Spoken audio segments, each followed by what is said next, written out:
Hey. Good evening. It's about 3:42 Central Time.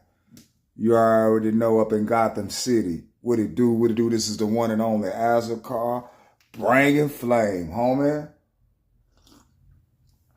You just make sure you like, share, and subscribe. Because we gonna cook on this thing. I'm telling you, man, the LDBC, man, is really inspired me. Big Brother Ticket TV really inspired me to get down on this basketball talk. At least, a couple videos out the week on basketball issues. I'm not 100% in, but I stay tuned. I keep my ears to the streets, you know what I'm saying? And I tell you one thing, me being introduced to the game in the early 90s, the physicality, the execution, with 10 seconds left to go, who really wanted, the boxing out in the paint, the rebounding, the hand checking. That's what I was, checking out the part of the game of, looking at different matchups. You know what I'm saying? I'm a Knicks fan, die-hard Knicks fan. You know what I'm saying? And they play them Lakers today. Man. And I tell you what, man. And it's possible they possibly get a win over the Knicks. I'm just saying that trajectory really is, you know what I'm saying? But what the Lakers have become when LeBron James entered himself with that organization. They got the Hubba Bubba ring, but that ring, out of all players, do not get any respect whatsoever. Even to the average fan. They didn't get to see them live up. They didn't get to hear them in the paint. The crowd didn't go against them, but they were just watching on TV in an empty gym. And Too Raw, my man, Big Bro, subscribe to Too Raw TV too. Too Raw already mentioned that the factors in not having a crowd or going on a plane, jet lag, tired, no sleep, anxiety, factoring all that in. You didn't have any of that. While the Lakers were the only team getting rest and getting practice time in the bubble. Somebody talk black to me.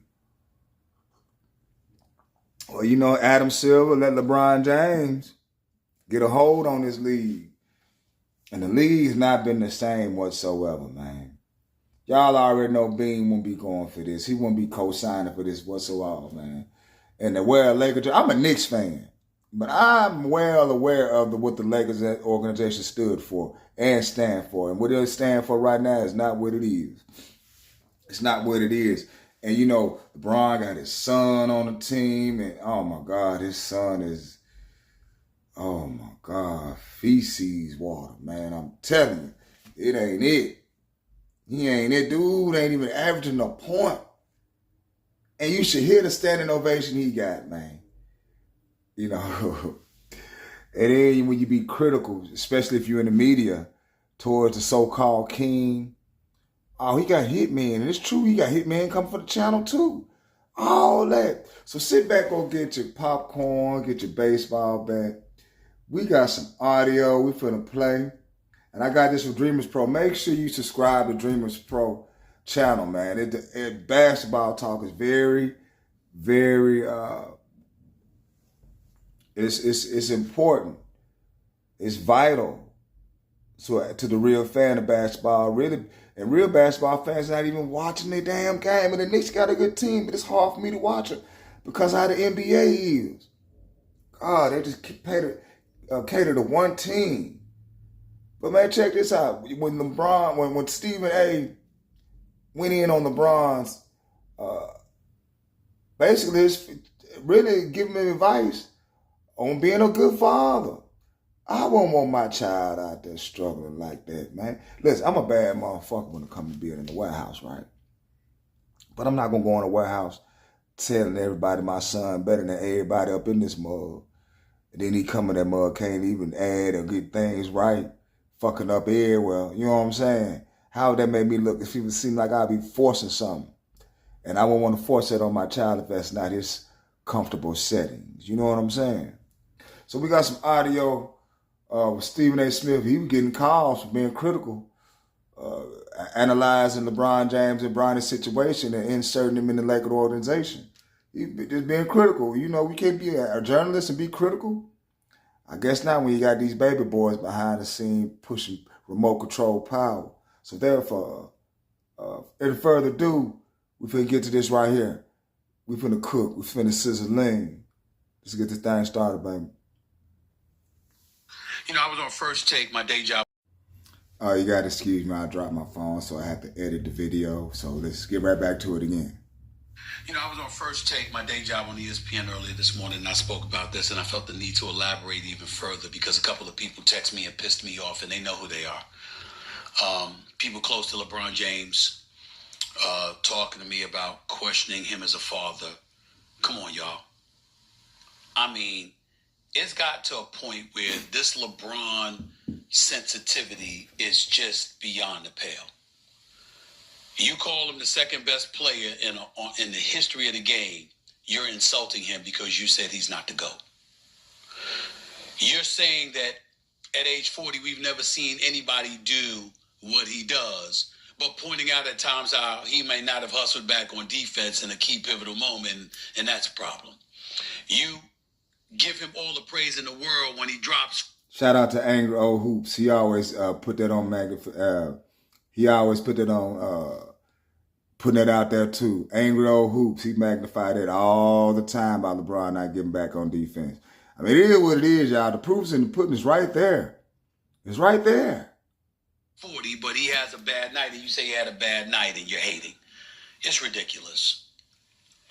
But never before has it been more ridiculous than it is right now, because the reality is that we got to be real about what we're seeing when we talk about Bronny James. I am not a person that had a problem with Bronny James being on the court for the season opener with LeBron James. That was a phenomenal moment. To see a father on the court with his son who has NBA aspirations playing together for the first time in NBA history. The Griffeys in baseball, Ken Griffey Sr. and Jr. were in attendance for it. It was a special moment. My position has always been that should have been the only moment we saw Bronny James in a Lakers uniform this season, because he's not ready. I'm not here to tell you that he won't be ready. I'm not here to tell you that he won't be an NBA player. I'm not here to tell you that he should give up his dreams and his aspirations. I think the kid's got potential. I think the kid will be in the NBA one day. I watched him in the G League doing his thing. I think he's going to be fine eventually. But that's not the case yet.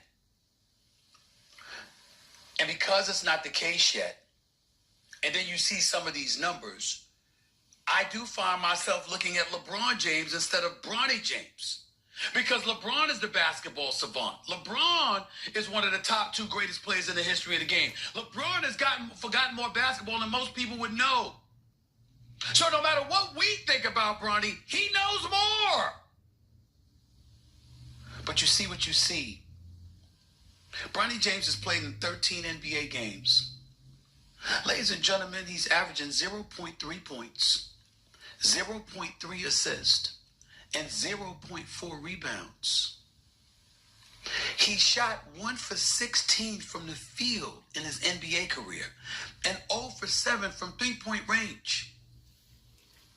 And he's playing in the first quarter of an NBA game? Really? And everybody wants to look at it, and LeBron has nothing to do with that. He didn't tell J.J. Redick to put him in the game. I get all that. Yeah, he got J.J. Redick the damn job, so he can perform those moves. But come on. I'm not being cruel to Bronny. I'm looking out. Do you want it this way, LeBron? Do you want it this way, Rich Paul? Do you want it this way? Check out these deals. Boy, I hate these damn commercials on Mickey Ficky YouTube. I hate them. I really do. Do you want it this way? So you heard with Stephen A. Smith. Make sure y'all subscribe. Make sure y'all subscribe to Dreamers Pro channel. He bring the flame every day on the sports talk. Yeah, he do. And man, your boy DG. DG cooked him today. Where my man at? He cooked LeBron James today. Oh yeah. Doug Gottlieb. Last time we saw Bronny, he got that call up, and JJ Redick said it was kind of unfair to him to fly him in the day before the game, even though the team flew in the night before the game and played a game that day, and said he put him in a bad spot, and he obviously didn't play very well and made some other excuses for him. Well, Bronny got back in last night. Now keep in mind, it's a 40-point game. 40-point game. And he did score one bucket on 5 attempts, and here was the reaction from the crowd. Here he goes! This is the crowd. Standing ovation. Standing ovation. That time he did get the defender to rush at him, and good absorbing the contact and keeping your concentration on the target. That's a real nice play by Bronny.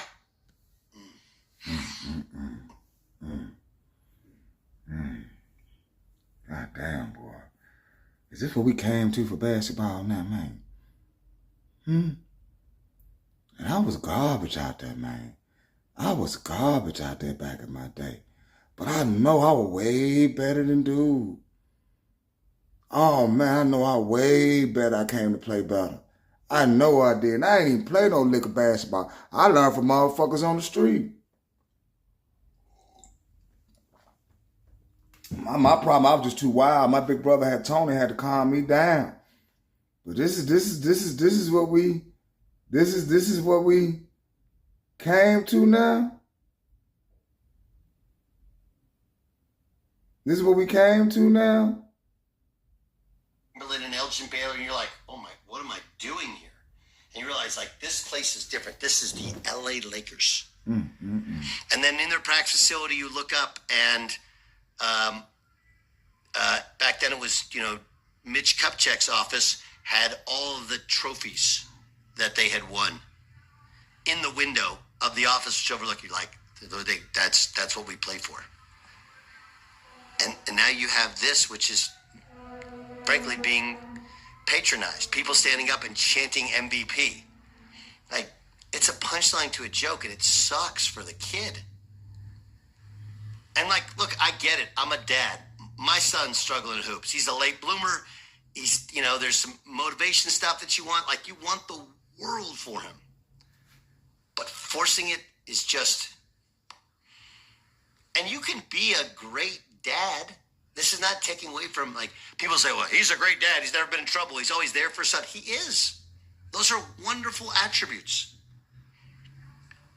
But, like, as a sports parent, he's forcing his way onto an NBA roster and played him in the first half against Philadelphia. And I do think that Bronny, this is a lot like my situation. It's going to make him or break him as a human being, as a basketball player. But it is not the optics that anyone outside of that sphere would want to have. That's a real nice play by Bronny. That's a real nice play by Bronny. Oh my gosh, he can make a layup in traffic. Yay. I'm Janice Torres. And I'm Austin Hick. That was mean. That was brutal, but it was the truth, wasn't it? Medicine don't taste good, but it's good for the body, man.